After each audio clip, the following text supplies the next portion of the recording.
असा नवरा म्हणजे तुम्हाला मिळाला तसं बाकीच्यांना पण मिळो, फक्त तो तुमचाच असावा, बाकीच्यांना दुसरा असावा. नमस्कार मित्रांनो, स्वागत आहे तुमचं माझ्या आणि तुमच्या युट्यूब चॅनलवर झकास बोल. आज आपण एका अशा व्यक्तीशी गप्पा मारणार आहोत, जी घरातली सगळ्यात इम्पॉर्टंट आणि सपोर्टिव्ह आणि खूप महत्वाची व्यक्ती आहे. ती आहे गृहिणी. तर चला मग आपण बोलूया आपल्या आजच्या मेंबर, ज्या आपल्या आजच्या प्रोग्रामच्या व्यक्ती आहेत त्यांना. या. नमस्कार. नमस्कार.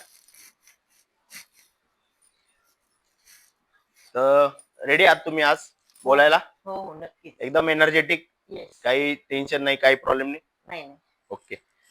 सो तुमचं संपूर्ण नाव काय? संगीता गोविंद शिरसाट. तुमचं लहानपणाचं आयुष्य कसं होतं? तसं मला लहानपणीच वडील नव्हते. माझे वडील लवकर गेले. त्यामुळे मला माझा सांभाळ माझ्या मामांनी, माझ्या आजीने, माझ्या आईने खूप प्रेमाने केला. त्यामुळे मला असं जाणीव झालीच नाही कधी, की मला वडील नव्हते. त्यामुळे मी खूप मजेत आणि आनंदात माझं बालपण घालवलेलं आहे.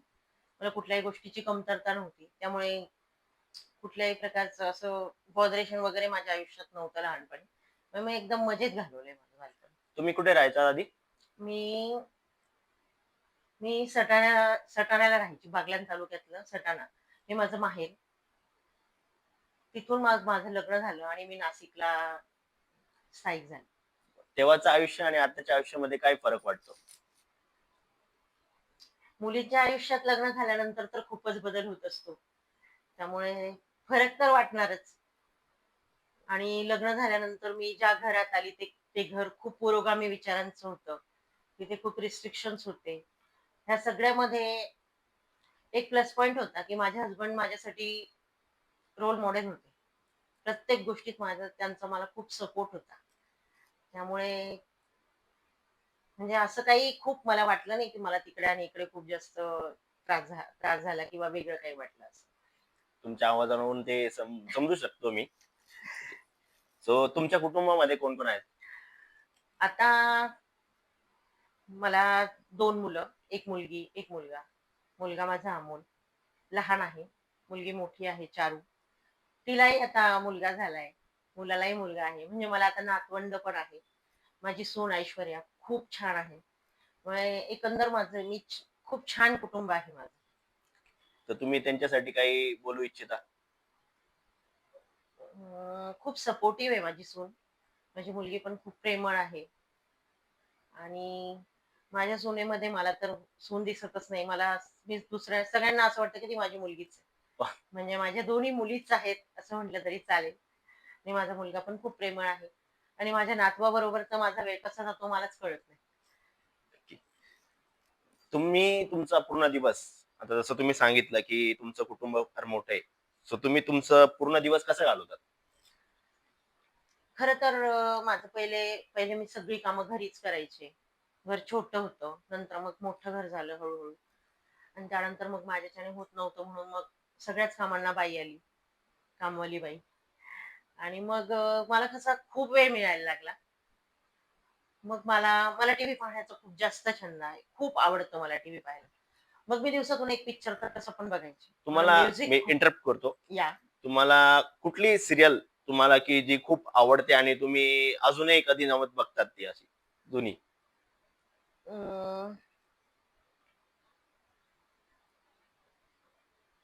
एखादा कुठला पिक्चर किंवा एखादं कुठलं? जब वी मेट ओके. मला खूप आवडतो. मी खूप वेळा बघू शकते तो पिक्चर. ओके. हां. तर घर चालवताना तुम्ही तुमचा वेळ कसा मॅनेज करतात? म्हणजे जसं तुम्ही सांगितलं की तुम्हाला सून, मूल आणि नातू आहे. आता मग नातवाला सांभाळता आणि कसं तुम्ही मॅनेज करतात सगळं? हो, मी तुम्हाला मगाशी तेच म्हणत होते. आपलं अर्धवट राहिलं. तर कामवाली बाई आल्यानंतर बरीचशी कामं कमी होऊन जातात. स्वतःसाठी वेळ मिळायला लागतो. मग मला पुस्तक वाचायची खूप आवड होती तेव्हा. तेव्हा मी खूप पुस्तकं वाचायचे. नंतर मला टीव्ही बघायला खूप आवडतं. गाणी ऐकायला प्रचंड आवडतात. आणि मला फिरायला खूप आवडतं. मला विंडो शॉपिंग करायला खूप आवडतं. त्यामुळे मी माझा जेवढा वेळ मिळेल तेवढा मी फक्त तसं घालवलं. आणि त्यानंतर आता हळूहळू आत्ताचा जो तुम्ही म्हणताय की मी माझा वेळ आत्ता कसा घालवते, तर आता माझ्या दोन्ही मुलांची लग्न झालीये. 2 मुलांना मुलं झालीये. कामाला बाई आलीये. पण ह्या सगळ्यांमध्ये माझा वेळ मी कसा मॅनेज करते? सकाळी स्वयंपाक, दुपारी दुपारी सगळ्यांची जेवणं, ते सगळं झाल्यानंतर माझा छान छोटासा गोड नातू देवांश येतो. त्याचं सगळं मॅनेज करायचं. मग त्याला झोपवायचं. त्याला उठला की त्याला त्याचा होमवर्क घ्यायचा आणि ह्या सगळ्यामध्ये दिवस कसा संपतो मलाच कळत नाही. पण मी ह्या सगळ्यामध्ये खूप खुश आहे, की माझा वेळ चांगला जातोय. म्हणजे घरातले तुम्ही इतके सपोर्टिव्ह आहात की सपोर्ट सिस्टीमच म्हटलं पाहिजे, की तुमचे मुलं, तुमची सून, तुमचा नवरा हे सगळे कामात असताना तुम्ही एकटं घर सांभाळतात. सगळं ते खूप चांगली गोष्ट आहे. नाही, मी मध्ये इंटरप्ट करते. मी एकटी खरं तर हे सगळं नाश्ते करू शकले. माझा नवरा आहे, माझा सॉरी, माझा नवरा, माझे मिस्टर, माझा सहचर, काय म्हणाल तुम्ही ते. पण ते माझ्यासाठी खूप, खूप, खूप लकी आहेत. मी खूप लकी आहे, की हे मला असं मिळाले. आणि खरं तर ते सगळ्यांसाठी रोल मॉडेल आहेत. कारण आत्ताच्या ह्याच्यात म्हणजे त्यावेळेसच्या ह्याच्यात पुरुष मंडळी कधीही कुणाला मदत करत नव्हते घरात असं. पण त्याही वेळेस ते मला मदत करत होते आणि आजतागायत ते मला पूर्णपणे मदत करताय. म्हणजे माझं अर्ध काम तेच करताय. त्यामुळे मी सगळं मॅनेज करू शकते. असा नवरा म्हणजे तुम्हाला मिळाला, तसं बाकीच्यांना पण मिळो. फक्त तो तुमचाच असावा, बाकीच्यांना दुसरा असावा. Yes, yes. घर कामाच्या मूल्य समजतात का खरंच? म्हणजे मला काही असं वाटतं का तुम्हाला, की घर हां, कामाचं मूल्य काही जनता काय असं वाटतं? हां. तर तुमचा जो प्रश्न आहे तो खरंच खूप चांगला विचारलाय तुम्ही. घरकामाचं मूल्य खरंच पूर्वी नव्हतं. पूर्वी आम्ही जी कामं करायचो ना, त्याला व्हॅल्युएशन नव्हतं. म्हणजे काय, की हां, तू काय घरातच असते, तू काय घरातलंच काम करते. मग तू कर, मग तू कर. त्याला खरंच व्हॅल्यू नव्हती. पण आता आजकालच्या मुली तर बाहेर काम करतातच. पण त्या मुलींना आहे ना, आता जाणीव होतीये, की आपल्या आई-वडिलांनी कसं काम केलं, आईने कसं सांभाळलं असेल सगळं. हे जेव्हा मुलींना जाणीव होते आणि ते मुली मुली ज्या असतात ना, त्या कोणाच्या तरी सुना असतात. त्यामुळे त्या ज्या सुना असतात ना, त्या आपल्या मुलांना समजावून सांगतात, की आईचं काम किती महत्वाचं आहे, किती छान काम करते ती. ती नसेल तर आपलं काहीच होत नाही. हे जेव्हा समाजापर्यंत पोहोचतंय आता, तेव्हा कळतंय, की हो, गृहिणींचं काम खूप महत्वाचं आहे आणि त्याला बाहेर खूप व्हॅल्यू आता आली आहे. म्हणजे आता मुलं पण सपोर्ट सिस्टम झाले मुलींसाठी. ते पण त्यांना छान मदत करतात. त्यामुळे खरंच गृहिणींची व्हॅल्यू खरंच वाढली आहे. तुम्ही नक्कीच खूप चांगलं आणि सुंदर उत्तर दिलं त्या गोष्टीचं. कधी कंटाळा म्हणजे या सगळ्या गोष्टी करताना तुम्हाला कधी कंटाळा किंवा असा तणाव वगैरे काही वाटतो का? हो, कधी-कधी तर जाणवतोच आणि तो प्रत्येकालाच जाणवतो. पण ठीक आहे, कसं आहे ना, लहान मुलांचं सगळं बघून कंटाळा आपोआपच जातो. मग तो तणाव घालवण्यासाठी तुम्ही काय करता? हां, सगळ्यात महत्वाचं. मला फिरायला जायला आवडतं, तुम्हाला सांगितलं. मला पिक्चर बघायला खूप आवडतं. मग मी बाहेर जाते कधीतरी. पिक्चर बघते. कधी बाहेर जाऊन भेळ वगैरे खायचं, पाणीपुरी खायची, काहीतरी असं वेगळं काहीतरी करायचं आणि वेळ घालवायचा. तुम्ही सतत म्हणतात, की बाहेर जायचं, फिरायचं. तर तुम्ही नुकताच कुठे तुम्ही फिरायला जाऊन आलात आम्ही काय? दार्जिलिंगला जाऊन आलोय. ओके. तो आणि आम्ही तिथला काही 2000 पासून तर आत्तापर्यंत फिरतोच आहे. तो मला तिथला तुम्हाला काही एखादा क्षण आठवतो, जो मजेशीर आहे एकदम, की तो तुम्ही विसरू शकत नाही आता रिसेंटच्या ट्रिप मधला? दार्जिलिंगमध्ये खरं तर सगळंच छान होतं. त्यामुळे आता काय सांगावं? रिसेंटली मग आम्ही अटल टनल वगैरे फिरायला गेलो होतो. ते पण मला खूप आवडलं होतं. हं, हं. आणि दार्जिलिंगला जाताना एक थ्रिलिंग स्पॉट होता, की जेथून आम्हाला असं वाटलं होतं आम्ही परत येणारच नाही. खूपच घाबरण्यासारखा स्पॉट होता तो. आणि मला तेव्हा माझ्या मुलाची खूप आठवण आली होती, की त्याने जर हे सगळं बघितलं असतं ना, तो मला म्हटला असता, की "मम्मी तू कशाला गेलीये?" म्हणून. ते कळतंय तुमच्या आवाजातून. ॲक्चुअली खूप भावुक झालात तुम्ही. अ, नवऱ्याचा किंवा कुटुंबाचा सपोर्ट कसा मिळाला तुम्हाला? म्हणजे कसा मिळतो तुम्ही डे टू डे लाईफमध्ये तुम्हाला? की काही गोष्टी करताना किंवा तुम्हाला एखादी गोष्ट करायची आहे, मग त्यांचा कुटुंबाचा, तुमच्या मुलाचा, सुनेचा, मुलीचा, नवऱ्यांचा. याचा कसा सपोर्ट? नवऱ्याचा सपोर्ट तर मी तुम्हाला सांगितलंच आहे, की ते पहिलेपासून खूप सपोर्टिव्ह आहे. पुरोगामी घरात आल्यानंतर पण त्यांनी मला लग्नानंतर शिकवलं. कारण मला खूप इच्छा होती, की मी काहीतरी वेगळं करावं असं. म्हणून मग मी लग्नाच्या आधीच त्यांना थोडं बोलले होते. त्यावेळेला, की मला थोडं माझं शिक्षण मला पूर्ण करायचंय. तर त्यांनी खूप सपोर्टिव्हली मला ते शिक्षण पूर्ण करायला दिलं. ते म्हणजे दिलं, प्रयत्न केला पूर्ण करण्याचा मी पण ते. पण मग त्यात मला मुलं झाल्यानंतर माझं ते होऊ शकलं नाही. ती एक वेगळी गोष्ट आहे. त्यातून माझा मुलगा आणि सून ते पण खूप छान आहेत. ते पण सपोर्टिव्ह आहेत. मला जेव्हा पण कोणती हेल्प लागते, की ते लगेच हजर असतात. आणि मी तुम्हाला तेच म्हटलं, की पुन्हा, की माझी सून खूप छान आहे. आणि मला कोणती गोष्ट न मागता सगळ्या गोष्टी पहिल्यापासून मिळत आल्या. आणि मिस्टरांकडून मिळतच होत्या, मुलांकडून पण तसंच आहे. मला कधीच काही गोष्ट मागावी लागत नाही. चला, काहीच नाही. खूप खूपच छान. खूप लकी आहे काहीच तुम्ही ऍक्च्युली. आता एक प्रश्न असा, एखादी गोष्ट जी तुम्हाला अजूनही करायची आहे, अजूनही अजूनही करायची. करायची आहे असं नाही म्हणू शकत मी आता. कारण मला लग्नाच्या आधी माझं स्वप्न होतं, की मला लॉयर बनायचं. ओके.